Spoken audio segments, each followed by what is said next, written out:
Bonjour à tous et bienvenue dans notre troisième épisode de la série Le coaching et.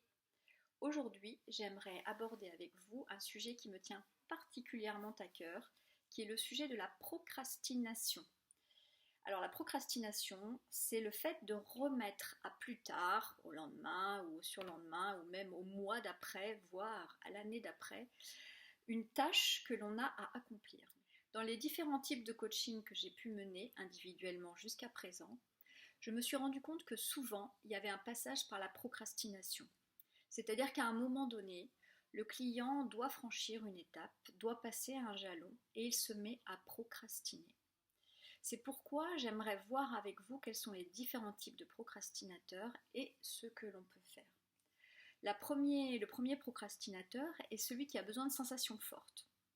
Donc celui-là, il est en recherche d'adrénaline, il a besoin d'attendre le dernier moment, ça lui met la pression et c'est comme ça qu'il va travailler, c'est comme ça qu'il va être efficace et c'est ce dont il a besoin pour avancer.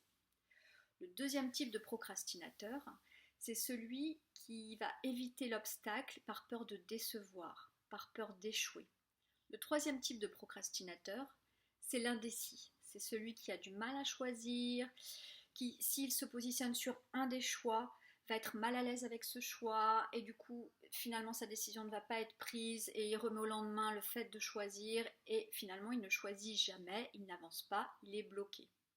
Le quatrième type de procrastinateur, c'est l'impulsif.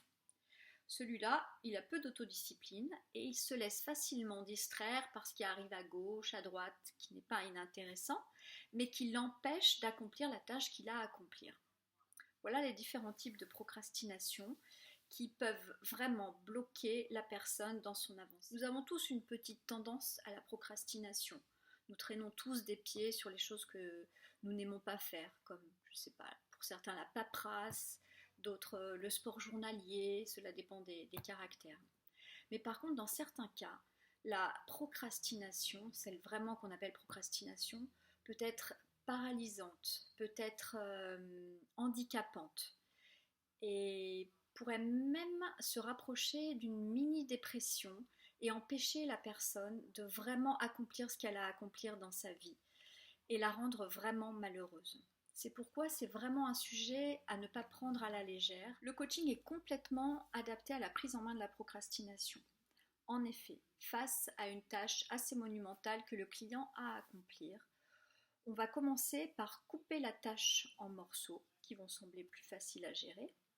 Puis, on va fixer des jalons avec des dates précises et le coach va s'assurer que chaque jalon sera bien passé à la date dite, etc., etc., tout au long du coaching. Et bien sûr, des petites idées, des astuces pour passer les jalons qui sont compliqués à accomplir par le client. Et puis, il existe de nombreux moyens de rendre le passage de la procrastination à la déprocrastination très agréable. Je vous propose de me retrouver sur substantifique-coaching.fr pour prendre connaissance du petit programme que je suis en train de construire pour vous. Merci et à tout bientôt pour un nouvel épisode de Le Coaching et d'ici là, portez-vous bien.